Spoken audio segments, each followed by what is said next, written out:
Bom dia, boa tarde, boa noite, meu querido, minha querida, tudo bem com você? Aqui quem fala é o Yugi. E bom, eu decidi fazer um vídeo sobre fanatismo ideológico. E eu queria que esse vídeo servisse como guia pra gente, sabe? Pra gente pensar se a gente tá pensando as coisas de forma ideologicamente enviesada ou se a gente tá pensando de forma racional. Porque todo mundo tem aqueles pensamentos que são mais importantes pra gente. A gente tende, às vezes, a priorizar eles em relação aos próprios fatos. E o primeiro indício de que você tá pensando de forma ideologicamente enviesada é quando você descredibiliza instituições que poderiam ir contra aquilo que você pensa. E geralmente são a ciência e a mídia tradicional. Quase todos os grupos fanáticos ideologicamente vão contra essas instituições. Veja o caso dos terraplanistas, por exemplo. A Terra plana é uma ideia que não tem o menor sentido cientificamente falando. Por isso eles criticam a ciência. Eles falam que a ciência não é confiável, eles falam que existe um tipo de cientificismo na nossa sociedade. Eles criticam também a mídia tradicional, falando que a mídia tradicional quer manipular a gente, manipular todo mundo para que a gente acredite na falácia do globo, da Terra Globo. E fora isso, eles descredibilizam outras instituições também, como a NASA, que acho que é o mais clássico de todos que eles vão contra, e a educação. Eles falam que a educação é uma forma de doutrinar as pessoas para, novamente, acreditar na evolução, acreditar na falácia da Terra Globo, acreditar em ideologia de gênero, enfim, por aí vai. Os terraplanistas se juntam com vários outros tipos de movimentos políticos. Então, esse é o maior perigo. Por quê? Porque a ciência ela é a forma mais confiável que a gente tem de chegar à verdade.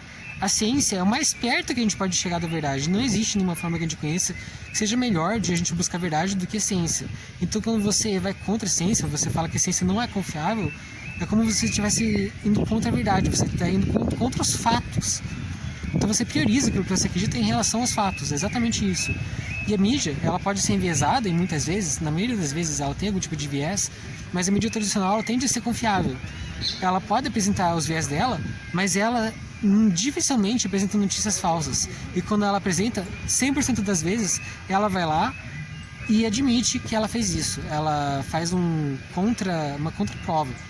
Ela aparece e fala, desculpa, aquilo que eu falei era uma notícia falsa. Isso você nunca vai ver em veículos que sejam ideologicamente enviesados. Eles apresentam notícias falsas praticamente todas as vezes e eles nunca desmentem as próprias notícias falsas. E qual que é o segundo aspecto? O segundo aspecto de uma pessoa que é ideologicamente fanática é de onde ela pega as informações, o que ela se considera confiável. E, geralmente, essas informações vêm do WhatsApp e do Facebook. Essas pessoas se informam através de textos do Facebook, textos recebidos por mensagem do WhatsApp, vídeos que elas recebem nessas plataformas e principalmente memes. Memes que servem como fonte de informação para as pessoas.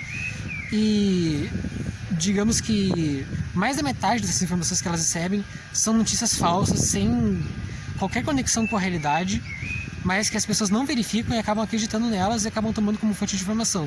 E quanto mais as pessoas fazem isso, mais distantes elas ficam da verdade, mais distantes elas ficam da realidade e acabam criando uma realidade paralela baseada nessas notícias que elas recebem pela internet. O terceiro aspecto é quando você entra num tipo de binarismo ideológico ou de maniqueísmo. O que seria esse binarismo ou maniqueísmo? É quando você acredita que existem dois grupos políticos hegemônicos, dois grupos morais, dois grupos sociais, dois grupos religiosos, dois grupos que se aplicam a todas as áreas da vida, que são hegemônicos. Existe esse grupo e aquele grupo. Ou você pertence ao grupo A ou você pertence ao grupo B. Geralmente, esquerda e direita, comunismo e capitalismo, liberalismo, conservadorismo, ateísmo e cristianismo, geralmente são dois grupos nos quais um grupo é o grupo do bem e outro grupo é o grupo do mal.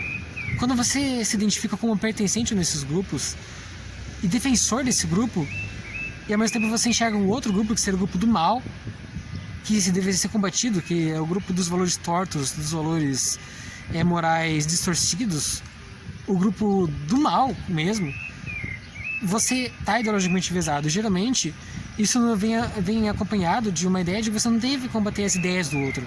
Você não deve combater as ideias do outro grupo. Você deve combater o outro grupo. Você deve combater as pessoas do outro grupo. Isso geralmente vem acompanhado de quando você desfaz amizades de pessoas que são pertencentes a outro grupo. Você tem uma falta de empatia com pessoas que são do outro grupo. Você tende a enxergar eles como pessoas do mal também. E o quarto aspecto é quando você segue um líder ou líderes ideológicos desse grupo, do seu grupo. e você defende esses líderes e concorda com quase tudo que eles dizem. Então, você se pergunta, você defende alguma autoridade desse seu grupo? Você segue autoridades desse seu grupo? E quando você pensa nessas autoridades, é uma pergunta muito importante de se fazer. Existem aspectos do qual você discorda dessa autoridade? Se você consegue achar aspectos do qual você discorda, parabéns pra você. Isso é uma coisa saudável. Agora, se você não consegue pensar em nenhum aspecto do qual você discorde delas, isso é um indício muito, muito, muito forte de que você é uma pessoa ideologicamente fanática. O quinto indício de que você é ideologicamente enviesado é quando você tira todos os posicionamentos de uma ideologia só. O que é saudável? É você ter várias ideologias e você se encaixar um pouco em cada uma delas. Por exemplo, você lê vários autores de filosofia, não um autor só. É muito não saudável, falando de filosofia, você ler só Marx, por exemplo. Você tem que ler Marx, você tem que ler Kant, você tem que ler Adam Smith, você tem que ler Hobbes, enfim, você tem que ler vários tipos. Quando você tem só um posicionamento ideológico, isso é um indício muito forte de que você está enviesado. Quando você, por exemplo, 100% conservador, ou 100% liberal, ou 100% comunista, e você não aceita nenhuma ideia vindo de nenhuma outra fonte, isso é um grande indício. O sexto indício, eu acho que é o mais importante de todos, de longe, é o ponto de falsibilidade. Por que isso? Eu ainda pretendo gravar um vídeo sobre o ponto de falsibilidade porque ele é importante. Ele é importante para todas as ciências, tanto a ciência política, a ciência humana, a ciência social, quanto as ciências exatas ou as ciências naturais. O ponto de falsibilidade é a base principal de qualquer ciência e de qualquer pensamento racional. É impossível ser racional se você não tem um ponto de falsibilidade na sua ideia. E o que é esse ponto de falsibilidade? É o ponto que você precisa para confirmar que a sua ideia é falsa. E por que isso é importante? Se você tem uma ideia que é impossível de você provar que ela é falsa, você tem uma ideia racional. E assim que é a Terra plana, por exemplo. A Terra plana é uma ideia que você tem que é impossível de você provar que ela é falsa. Você pode vir para a pessoa que é terraplanista com qualquer argumento e ela sempre vai ter um contra-argumento no qual ela vai precisar moldar a realidade para se encaixar na realidade dela. E é assim que é. Quando você tem uma realidade alternativa, uma teoria da conspiração, quanto mais diferente essa teoria da conspiração for da realidade, maior vai ser essa realidade alternativa. E é assim que essas pessoas fazem. Quando você encontra uma fonte que vai contra aquilo que você pensa, você não muda o seu ponto de vista, você muda a realidade. Você não muda o seu posicionamento, você muda a verdade. Então você vive numa verdade alternativa. E é esse o problema da falta de um ponto de falsibilidade. É aí que você se pergunta, quando você pensa dessa sua determinada forma, o que você precisaria para mudar de opinião? Tem uma coisa que poderia te fazer mudar de opinião ou não tem? Se não tem, sinto muito, mas isso seria, acho que o maior dos indícios possíveis de que você é uma pessoa ideologicamente enviesada. E bom, para encerrar aqui, eu não quero fazer esse vídeo para ofender ninguém, muito menos para desmerecer algum tipo de posicionamento político, porque enviesar, o fanatismo existe em qualquer área política, em qualquer posicionamento possível. E eu só quero que você pare para pensar um pouco, para você repensar seus posicionamentos e pensar de uma forma mais racional e menos enviesado. Muito obrigado por ter assistido até aqui.